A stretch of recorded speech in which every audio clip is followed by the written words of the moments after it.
आणि आता अर्थात ज्या कलाकारांनी ही सगळी पात्र साकारलीत त्या सर्व कलाकारांना मी मंचावर आमंत्रित करू इच्छिते. लवरे मधले किरण गायकवाड आता इथे उपस्थित नाही आहेत. त्याचबरोबर पूजा सावंत, अक्षय टंकसाळे, निखिल वैरागड, पार्थ भालेराव, मोनालिसा बागल आणि मानिनी, तुम्हा सगळ्यांना मी विनंती करते एकदा मंचावर यायचं. माईक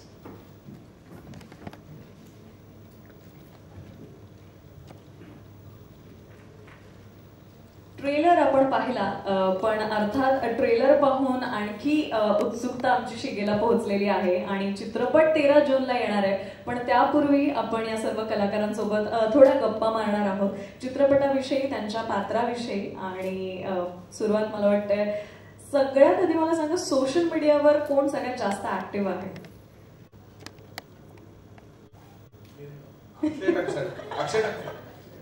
हा, येस. मग तुमच्यापासून आपण गायत्रीमुळेच ऍक्टिव्ह राहायला लागते. आमची डिजिटल PR ती 3 वाजता ही पोस्ट, 5 वाजता ही पोस्ट कंपल्सरी टाकावी लागते. सगळं तिच्या हातात आहे, त्यामुळे जास्त आहे सध्या सोशल. हा, पण येस, म्हणजे you are most active on the social media. आणि त्यासोबत ऍक्च्युली त्या रॅपिड फायर कडे मी येणार आहे, पण त्याआधी तुम्ही लिहिलेली सुद्धा आहे ही गोष्ट निखिल सरांसोबत. त्यामुळे तुमचा हा अनुभव कसा होता? गोष्ट, ते चित्रपट आणि त्यानंतर आता फायनली एक कलाकृती पूर्ण होऊन ती प्रेक्षकांपर्यंत पोहोचणार आहे. खरं तर लेहला प्रोत्साहन दिलं ते निखिलनीच. कारण एक सुरुवातीला असं झालं की एकदम म्हणजे प्रोड्युसर ही यायच्या आधी आम्ही बसायचो, तर त्याच्यात एक रफ ड्राफ्ट तयार केला होता त्यांनी. तो आणि अमित बेंद्रे म्हणून आमचा मित्र आहे, तर त्याच्यामध्ये काही काही मला गोष्टी खटकत होत्या. तर तो म्हणला की तू लिहि ना, मग तुला जर एवढं वाटतंय तर तू लिहि. ते म्हणलं मी कधी लिहिलं नाहीये. तो म्हणला लिहून तर बघ ना, 1-2 सीन लिहि, काय होते बघू आपण. तर मी एक सीन लिहिला त्यातला आणि त्याला दाखवला, दुसऱ्या दिवशी वाचून दाखवला. तो म्हटलं हे ब्रिलियंट आहे, म्हणजे की आत्ताची जी भाषा आहे पोरांमध्ये, ती भाषा त्याच्यामध्ये उतरली तुझ्यामुळे, तर तू कंटिन्यू कर. डायलॉगला तू अमित बेंद्रेबरोबर बस आणि तू सुरू कर. म्हणून अशा पद्धतीने ती सुरुवात झाली आणि मी आणि अमितनी बसून रोज 2-2, 3-3 सीन लिहून लिहून निखिल बरोबर डिस्कस करत करत करत करत पुढे गेलो आम्ही. म्हणून त्याची ती सुरुवात झाली. ओके, आता निखिल सरांसोबत तुम्ही लेखक म्हणूनही काम केलं, त्यांचं दिग्दर्शनही तुम्ही सगळ्यांनी अनुभवलंय आणि त्यांनी अभिनय सुद्धा केलाय. म्हणजे तुमच्यासोबत मोस्टली त्यांचे सगळे सीन्स आहेत. कुठली छटा तुम्हाला सगळ्यात जास्त भावली त्याची? हा, त्याची गोड अशी मोठी स्माइल दिली आहे, तर मनातलं उत्तर सांगा. त्याच्या छटाच एवढ्या आहेत की तो माझ्या काय ह्याच्यातनं जातच नाही मनातून बाहेर. पण त्याची एक छटा आहे जी डान्स मध्ये आहे. तुम्ही ऑब्झर्व केली की नाही माहिती नाही, तो बरेच ठिकाणी चुकलाय तेव्हा त्याच्या तोंडावरती आलेली आहे. चेहऱ्यावर सगळे रंग उमटले. एक्झॅक्टली. नाही, ही संधी आम्ही तुम्हाला देणार आहेत ऍक्च्युली सगळ्यांना. एकदा गाण्यावर आम्हाला प्रत्यक्षात पाहायचंय तुम्हाला थिरकताना, तेव्हा चुकू नका तुम्ही. आम्ही लगेच रंग कॅप्चर करू. पण थँक्यू. सोशल मीडियावर कोण ऍक्टिव्ह आहे यापेक्षा सगळ्यात जास्त मला वाटतं चाहते मंडळी.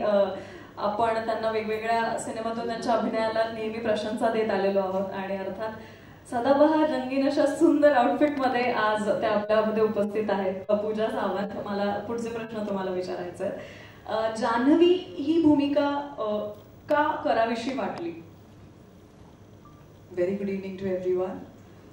खरं तर आजचा हा जो दिवस आहे ट्रेलर लॉन्च, या एका दिवसाची मी इतकी आतुरतेने वाट बघत होते.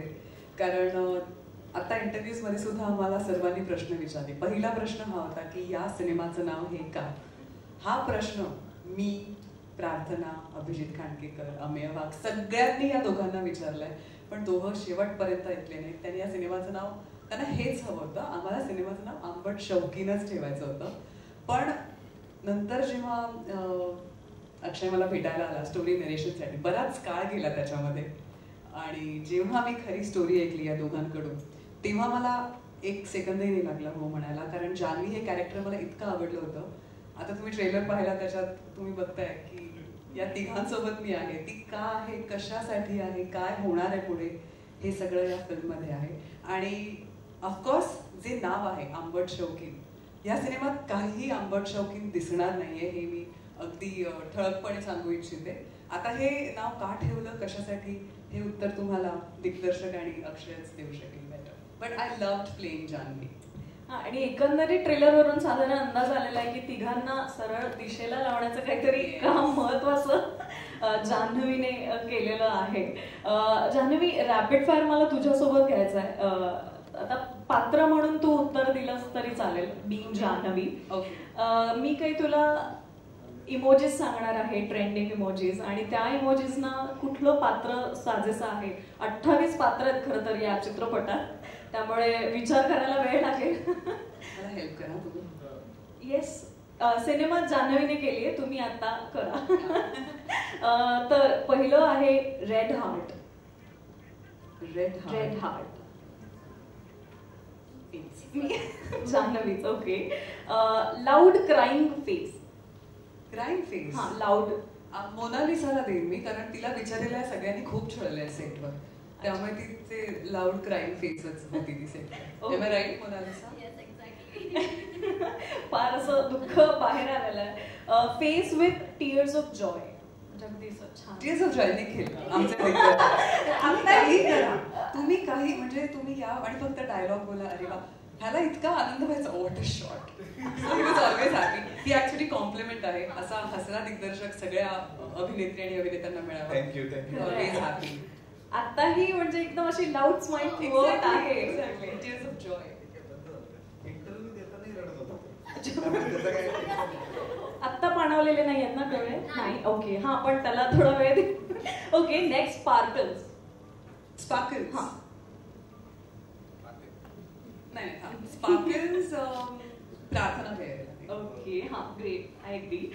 Face with goggles, you know. एक मिनिट. किरण. ओके. ॲटिट्यूड म्हणजे गुड ॲटिट्यूड. लाईक नेहमी प्रेझेंटेबल असणं, सेटवर येणं आणि असं सगळ्यांना काय म्हणतात भुरळ घालणं. That is Kiran. Okay, thank you. एकदा जोरदार डान्स झाला पाहिजे. थँक्यू. पुढे मला पार्थकडे यायचं ऍक्च्युली. ट्रेलरच्या सुरुवातीलाच दिसलेल्या आहेत तुम्ही, आणि एकंदरीत ती भूमिका साकारताना काय चॅलेंजिंग वाटलं त्याविषयी थोडं. आंबट शौकीन नावाच्या सिनेमात चक्क आंबट रोल नाही करायचा, हेच चॅलेंजिंग होतं. तर नाही, मला खरंच ह्यावेळेला तीच जास्त धमाल आली की मी आधी नाव ऐकलं, मी म्हणलो की नाही नाही नाही नाही नाही नको रे नको. मग मी गोष्ट ऐकली, म्हटलं अरे वा वा वा करायला पाहिजे. मग मी पात्र ऐकलं, म्हटलं आता तर सोडणारच नाही, इतकं भारी कॅरेक्टर आहे. हा अरे पैसे ऐकल्यावर हे वाक्य महत्वाचं आहे नाही का, पोहोचलं तुमच्यापर्यंत. हो. सो दिग्या नावाचं कॅरेक्टर आहे की आता तुम्ही बघितलं तसं की मी चक्क साधा बोळा आहे, कुठल्याही मुलीला त्रास देत नाहीये, कोणाबद्दलही काहीही वाईट बोलत नाहीये, म्हणजे आपलं जसं मी आहे तसं मी खरंच आहे तसं मला करायला मिळालं. तर नाही, पण एक खूप महत्वाचा घटक रिप्रेझेंट करतोय मी या सिनेमाच्या माध्यमातून की आपल्या समाजात असे खूप मुलं असतात की जी हळवी असतात, ज्यांच्याबरोबर काहीतरी वाईट घडलं तर ती पटकन बोलत नाहीत कोणापाशी, आणि तो त्यांचं ते आतमध्ये कोंडून राहून ते खूप टोकाची काहीतरी भूमिका घेतात. तर असं न करता त्यांनी काय करावं, त्याच्यावर काय सोल्युशन असू शकतं, याबद्दल आमचा हा सिनेमा आहे. तर मला फार छान वाटतंय की मला हा मेसेज या सिनेमाच्या माध्यमातून, पात्राच्या माध्यमातून पोहोचवायला मिळतोय. थँक्यू. पुढचा प्रश्न मोनालिसा. गोष्ट ऐकल्यानंतर काय रिॲक्शन होती, आणि छळ खूप झाला हे तर आम्हाला आता कळलंय, पण एकंदरीत चित्रपट पूर्ण झाल्यानंतर आता काय फिलिंग आहे? खरं तर मी खूप 5-6 वर्षांपूर्वी निखिल बरोबर एक सिनेमा केलेला, आणि त्यावेळेस मी निखिलला म्हणाले होते की तू कधीतरी दिग्दर्शक हो, तू एक तरी सिनेमा डिरेक्ट कर. ऐकलंय. आणि त्यांनी ज्यावेळेस हा सिनेमा केला त्यावेळेस त्यांनी मला कॉल केला होता की मी एक फिल्म डिरेक्ट करतोय आणि त्यात हे असं पात्र आहे.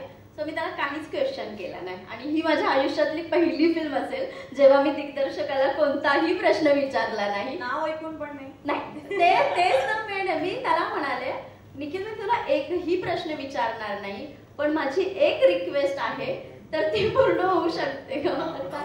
म्हटलं नाव बदल तू सिनेमाचं, हे नाव आणि मग सिनेमा करणं हे थोडं माझ्यासाठी अवघड आहे, त्याच्यामुळे तू पात्र मला चांगलंच देशील, त्याच्यात मला काही डाऊट नाहीये, पण हे नाव बदलता येईल का?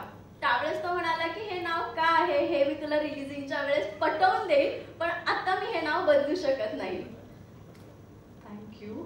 ऍक्च्युली त्यांनी पटवून दिलं सुरुवातीलाच. नाही खरंच, कारण हा आज मी बघितलं सकाळपासून जोही व्यक्ती येतोय तो सगळ्यात पहिल्यांदा टायटल विषयीच प्रश्न विचारतोय की हे टायटल का आहे, आणि अर्थात महत्वाचं म्हणजे सिनेमा तसा नाहीच आहे जसं ते टायटल आहे. सो यस, मला आवडली स्ट्रॅटेजी यु नो, आणि ती थोडी लिखाणाच्या वेळेसच हेरली आहे आणि ती खूप सक्सेसफुल झाली आहे ते तर आपण जाणतोय आता आणि अनुभवावरून कळतंय. पण येस, जमलंय, जिंकलाय दोघेही जिंकले. अक्षय नाही, खरंच जोखमीचं काम आहे असं ठाम राहणं की इतके सगळे कलाकार म्हणतात बदल आणि तरी सुद्धा ठाम. निर्मात्यांनी पण असं म्हटलं होतं का? नाही, निर्मात्यांना उलट आवडलं होतं. ज्यावेळेस ऐकलं ना ते म्हणजे वा वा छान आहे. तुम्हाला कळलं ना, ते तिथून आलं नाही त्यामुळे मी पण त्यांना हा क्वेश्चन विचारला. काहीतरी सांगू का चला, आम्हाला आवडेल ऐकायला किस्सा एखादा, काहीतरी तिथून खूण चालली, प्लीज सांगा आता. पहिल्यांदा निलेश राठेंना आम्ही भेटलो या सगळ्यांमध्ये आणि त्यांना मी म्हटलं की सर अशी अशी फिल्म आहे, तर ते आमचं आधी एक शूट चाललेलं, तिथंच आमचं बोलणं झालं. तर ते मला म्हणले की एक काम करू, आपलं पुण्यामध्ये कुठं भेटायचंय? तर मी म्हटलं गुडलक कॅफे वगैरे आहे तिथं भेटूया. ठीक आहे म्हटलं, फिल्मचं नाव काय आहे? मी म्हटलं सर आंबट शौकीन. एक काम करा, SB रोडच्या मॅरियटला या. मीटिंगला तिथं बोलवलं पहिल्यांदा, तिथंच मी निघलेलं. म्हटलं ते ऑन आहेत आपल्या प्रोजेक्टला घेऊन.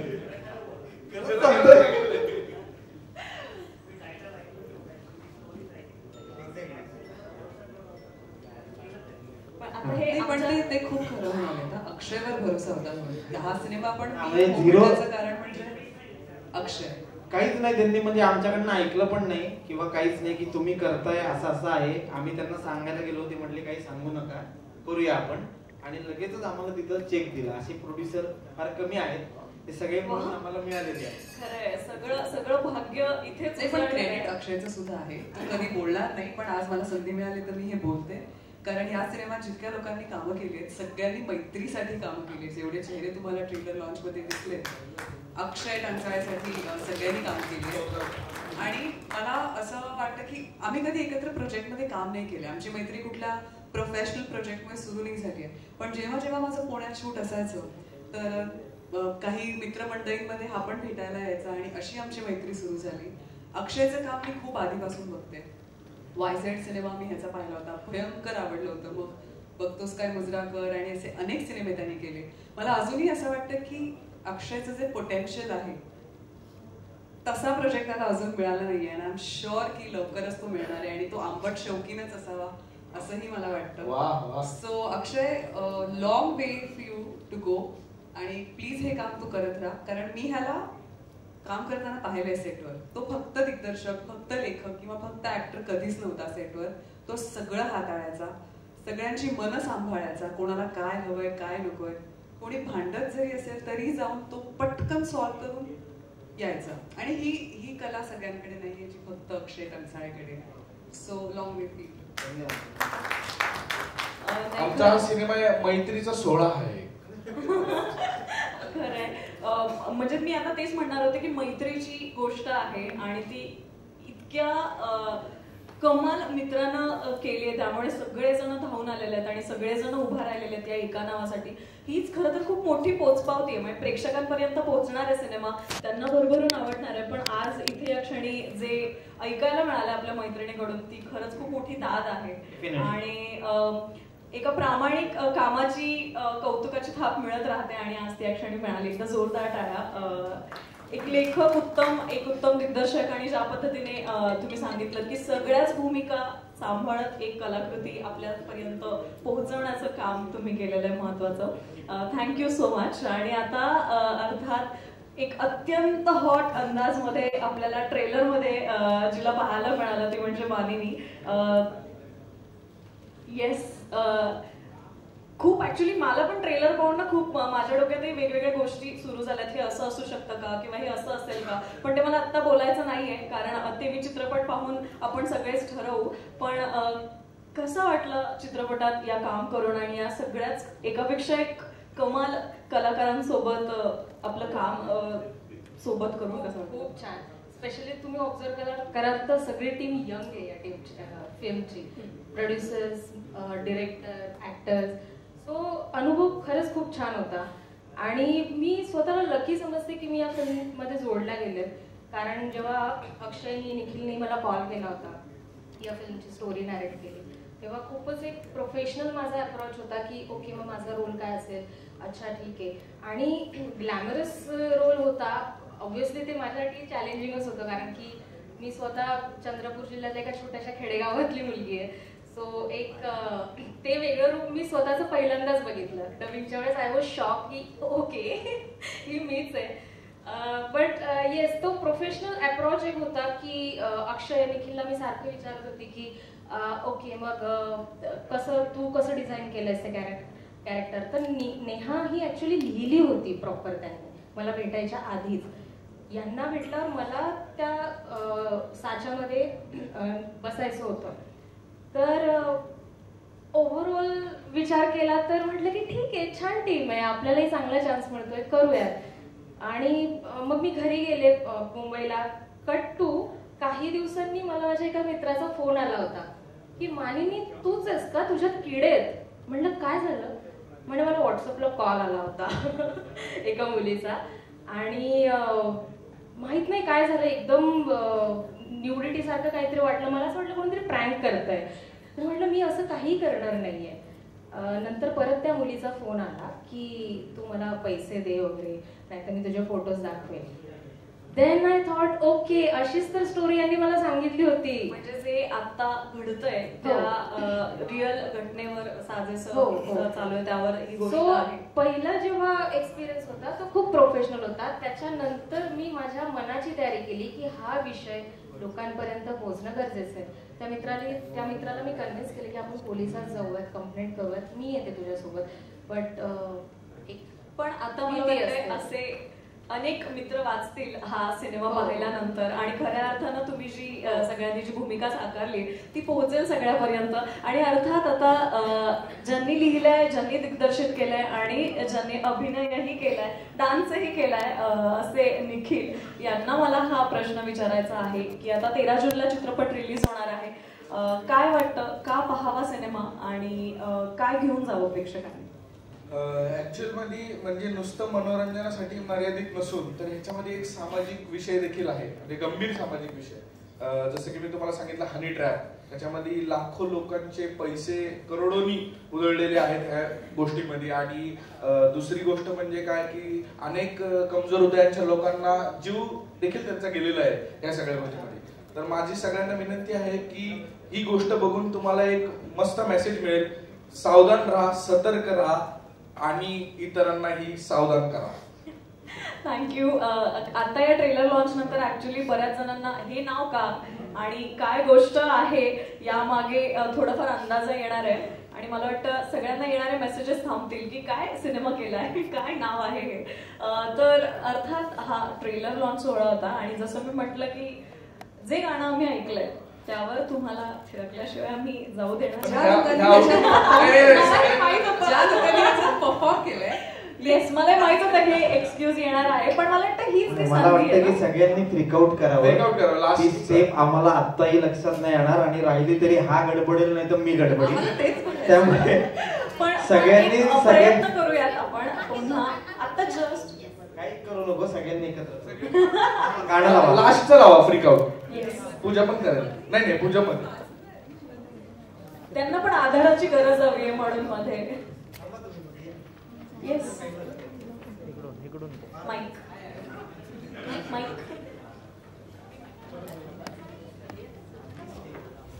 येस.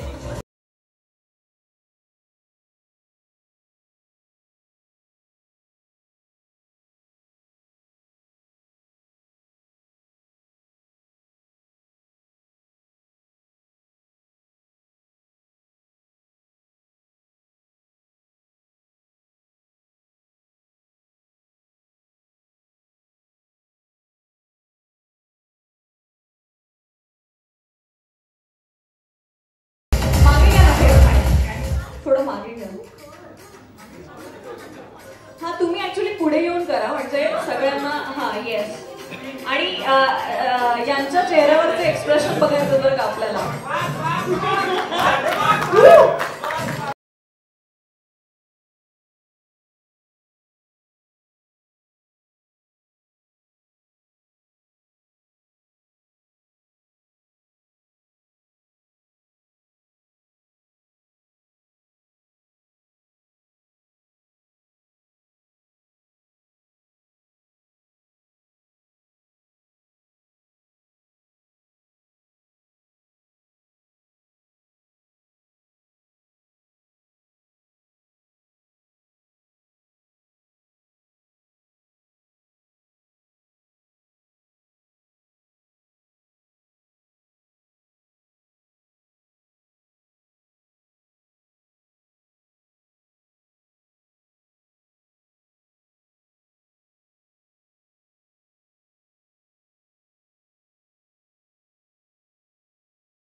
पण म्हणजे अगदी असं जिंकलाय तुम्ही.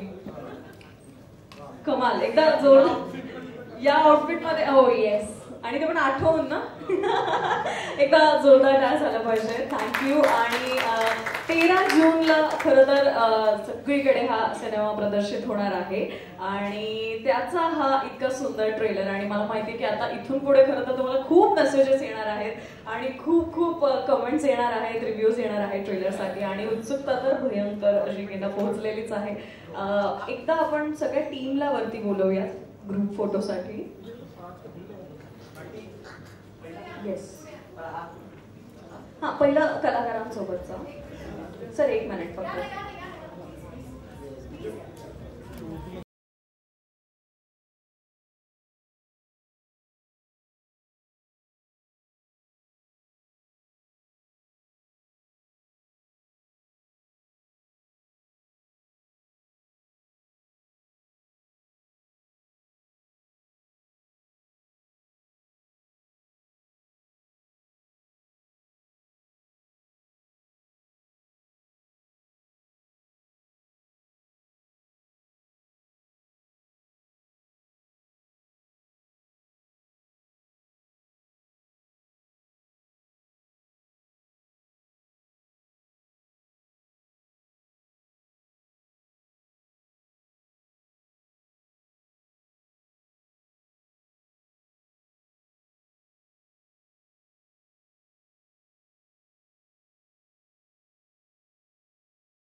येस. तर अर्थात हा होता अंबट शौकीनचा ट्रेलर लॉन्च इव्हेंट आणि 13 जूनला सगळीकडे प्रदर्शित होणार आहे हा सिनेमा. एकदा फक्त सगळ्यांनी पाहावं ही अपील. 13 जूनला संपूर्ण थिएटरमध्ये हा सिनेमा लागणार आहे. संपूर्ण महाराष्ट्रात सगळ्या थिएटरमध्ये आणि तुम्ही सगळ्यांनी जाऊन हा सिनेमा बघायचा आहे. 13 जून Ambat Shaukin. Thank you so much. Thank you.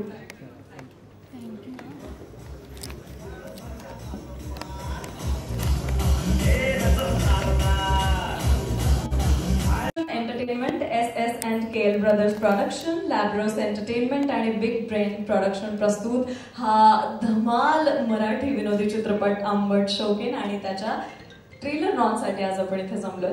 खरं तर कुठलीही कलाकृती पडद्यावर येण्यासाठी त्याला एका ताकदीची गरज असते आणि ती ताकद असते निर्मात्याची.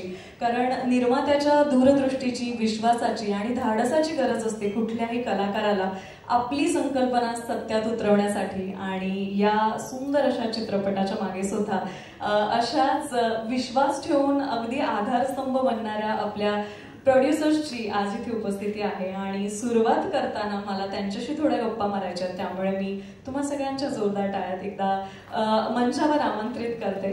Praful sir, Prafull Kakani sir, Ranjana Mohit Lakhotia ma'am, Anam Putra sir, Nilesh Rathi sir यांचं सुद्धा स्वागत. आणि त्यांना सुद्धा मी विनंती करते की आपण मंचावर यायचं आहे.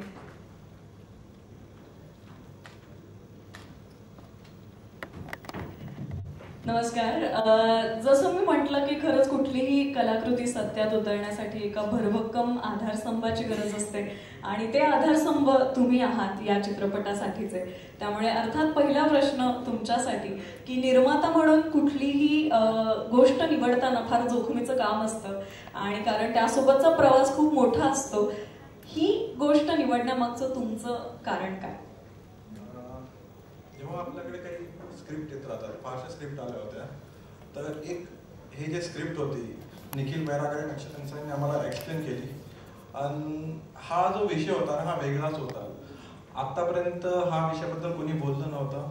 तर त्याच्यामुळे आमच्या पार्टनरने डिसाईड केलं की आम्ही या पिक्चरवर इन्व्हेस्ट करूया आणि प्रोड्यूस करूया आणि जास्तीत जास्त लोकांना हा मेसेज पोहोचवूया.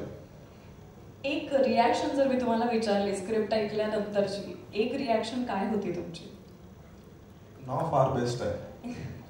नाव फार बेस्ट आहे. खरंच फार कुतूहल निर्माण करता येते नाव. आणि कसं असतं ना, जेव्हा कोणी विद्यार्थी शिकत राहतो त्यांच्यासोबत तुम्ही 10 सब्जेक्ट ठेवतात, out of which he select only 1 subject जिसमें उसको कॉन्फिडेंस आता है. द नेम शो कि ये पिक्चर की थीम है, अंबर शो की नाम में उसे हिट कर सकता है. That's it. बेसिकली हमने ही कथा तुम्ही निवडली. आता नावाचा विषय निघालाय त्यामुळे हे नाव ज्यांना सुचलं आणि संकल्पना ज्यांच्या डोक्यात अवतरली असे आपले लेखक दिग्दर्शक निखिल वैरागर सर यांना सुद्धा मी मंचावर आमंत्रित करते. एकदा जोरदार टाळ्या झाला पाहिजे त्यांच्यासाठी. धन्यवाद. नावाविषयी पोस्टर रिलीज झाल्यापासूनच कौतुक सगळ्यांच्याच मनात होतं, कुतूहल होतं. हे नाव कसं सुचलं याविषयी काय सांगा? ऍक्च्युअली हीच तर आमची स्ट्रॅटेजी होती की म्हणजे आम्ही आता भरपूर इंटरव्ह्यूज केले. ते इंटरव्ह्यूज करताना पण आम्हाला सगळ्यांनी सगळ्यात पहिला प्रश्न विचारला तो म्हणजे नाव ह्या चित्रपटाचं काय. तर ह्याच्या मागे पण एक बॅक स्टोरी आहे. म्हणजे ती बॅक स्टोरी अशी आहे की आम्ही ज्यावेळेस हा सिनेमा प्रमोशन करायचं ठरवलं त्यावेळेस आम्ही विचार केला की ह्याला थोडं अडल्ट पद्धतीने आपण प्रमोट करूया. कारण की कसं होतं की आपण आता सोशल मीडियावरती आपल्याकडे मोबाईल आलेले आहेत आणि जेव्हापासून सोशल मीडिया आपल्याकडे आलेला आहे ना तेव्हापासून त्याचे दोन्हीही परिणाम आहेत. म्हणजे वाईट गुण पण आहेत आणि चांगले गुण पण आहेत. पण काय होतं की पुरुष मंडळी 70% प्रमाणात जी पुरुष मंडळी आहे ना ती ज्यावेळेस एकट्यात मध्ये असते त्यावेळेस त्यांना काही सजेस्टेड ऍप येतात, जसं की पोर्नोग्राफी असेल किंवा काय असेल, ते लगेच त्या ऍपवरती जाऊन क्लिक करतात आणि असे लोक बसलेले आहेत मागं की ते हे कांड करणारे, जसं सेक्सटॉर्शन म्हणा किंवा हनी ट्रॅप म्हणा, हे सगळे लोक काय करतात, ह्या लोकांना अट्रॅक्ट करतात आणि त्यांना त्यांचा डाटा त्यांच्यापर्यंत पोहोचतो. जसा तो डाटा पोहोचला की ते त्यांना विशिष्ट पद्धतीने ब्लॅकमेल करायचा प्रयत्न करतात. मग या हनी ट्रॅपिंग मध्ये बरेच लोक आपला जीव देखील गमावतात, अनेक कोट्यवधी रुपयांचं नुकसान होतं. आणि मग अशा पद्धतीने आम्ही ह्या टॉपिक वरती डिस्कशन करताना आम्हाला सुचलं की बाबा ह्याला एक योग्य ते नाव असावं. मग ते नाव काय की आंबट शौकीन, कारण की ह्याच्यामध्ये सगळे आंबट शौकीन अडकले जातात, है की नाही. ह्याच्यामध्ये सगळे दादा अडकले तर ते आंबट शौकीन लोक. म्हणून आमचं माझं आणि अक्षयचं लिहिताना बोलणं ठरलं की आंबट शौकीन हे नाव या सिनेमाचं असावं. अच्छा, हा शब्द कोणी सुचवला स्पेसिफिकली? तर काय झालं ऍक्च्युअल मध्ये ही गोष्ट आहे ना, लॉकडाऊन मध्ये पॅन्डेमिक मध्ये आमच्या एका मित्राला बद्दल असं ही सगळी गोष्ट झाली. त्याला एक व्हिडिओ कॉल आला. त्या व्हिडिओ कॉल मध्ये त्यांनी त्या मुलींनी त्याचा व्हिडिओ काढला आणि व्हिडिओ काढल्यानंतर त्याला ब्लॅकमेल केलं की मी तुझ्या ह्या लोकांचे नाव आहेत त्याच्या सगळ्या फॅमिलीचे, त्याच्यामध्ये मी हे पोस्ट करेल म्हणून. तो घाबरला त्यांनी तात्काळीने आमच्या दोघांना बोलवल्यानंतर त्याने म्हटलं की मी असं या फंड्यामध्ये अडकलोय बाबा, आता मी काय करू. तर मी त्याला म्हटलं तू घाबरू नको, आमचे काही कॉन्टॅक्ट्स आहेत, आम्ही ते युटिलाइज करून तुला ते वाचू. आम्ही ते सांगितलं काही लोकांना, त्यांनी तात्काळीने ते व्हिडिओज वगैरे सगळे डिलीट करून टाकले आणि तो वाचला. पण तो व्यक्ती एक गोष्ट जाताना बोलला की जर समजा हे अजून प्रकरण वाढला असतं तर मी कदाचित आत्महत्या केली असती. मग त्यावेळेस आम्हाला वाटलं की ह्याच्यावरती एक चित्रपट बनला पाहिजे. मग आम्ही थोडा अजून त्याच्यावरती डीप गेलो तर आम्हाला एक गोष्ट कळली की ह्याच्यामध्ये वयाच्या 14व्या वर्षापासून ते वयाच्या 60व्या वर्षापर्यंत लोक अडकलेले आहेत. फक्त ते बोलत नाही, त्यांचा तोंड दाबून बुक्याचा मार होतो. कारण की ही गोष्ट अशी आहे की ती लोकांना सांगता येत नाही, ते घाबरतात. आणि तेच आम्ही ह्या स्टोरीच्या पद्धतीने सांगून दिलेले की लोकांना तुम्ही आमचा सिनेमा ज्यावेळेस बघाल त्यावेळेस जरी त्याचं नाव आंबट शौकीन असेल तरी त्याच्यामध्ये जी गोष्ट दाखवलेली आहे ती तुम्हाला नक्की आवडेल आणि तुम्हाला कळेल की ह्या ट्रॅपमध्ये जर तुम्ही अडकला असाल तर त्याच्यामधनं वाचायचं कसं आणि अडकायचं नसेल तरी त्यामध्ये काय करायचं.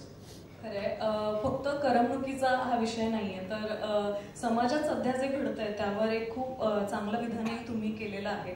आणि विनोदाच्या माध्यमातून जेव्हा आपण अशी कुठली तरी गोष्ट पोहोचवतो तेव्हा ती प्रेक्षकांपर्यंत जास्त सखोल पोहोचते. पण तेवढी जोखमीची पण गोष्ट असते ती विनोदाची धुरा सांभाळणं. विनोद शैलीतून आपण भाष्य केलं पाहिजे हे आधीपासूनच सुचतानाच विचार केला होता की ठरत गेलो? नाही, हे सुरुवातीपासूनच आमचं ठरलेलं होतं की विनोदापासूनच आम्ही सुरुवात करावी. कारण की कसं होतं, नुसताच तुम्ही सामाजिक विषय लोकांपर्यंत आणला तर एका पिरियडमध्ये ते बोर व्हायला लागतात लोकांना गोष्टी. त्याच्यामुळे कसं आहे, मनोरंजनाच्या माध्यमातून.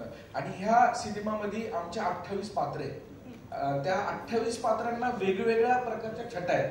प्रत्येकाला हा सिनेमा बघितल्यानंतर वाटेल की नाही का बाबा मी हे पात्र जगलोय किंवा माझा मित्र हा पात्र असं जगलेला आहे. हे सगळे आपल्या लाईफ मध्ये रिलेट करतील या सगळ्या गोष्टी. आणि ते पात्र वठवणारे एकापेक्षा एक धुरंधर कलाकार आम्हाला टीजरच्या झलकमध्ये पाहायला मिळाले. ट्रेलरमध्ये आणखी पाहायला मिळणार आहेत. पण थोडासा विषय आणखी हलका फुलका करण्यासाठी एक शेवटचा प्रश्न.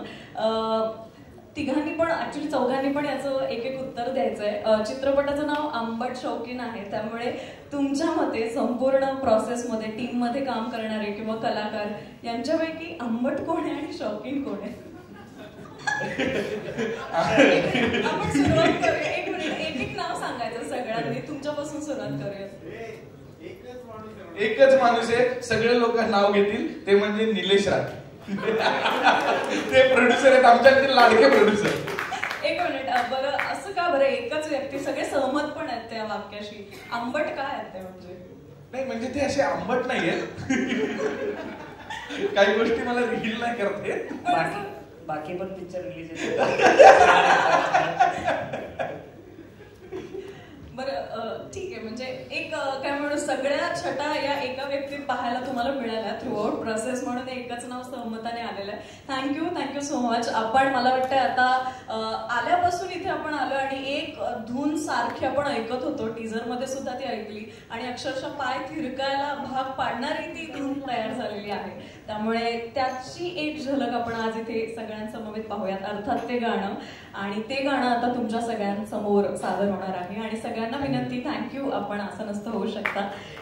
तंबू पिरवाचा पेटला असं हे बहारदार हटके थोडंसं गाणं आता आपण पाहणार आहोत या चित्रपटात.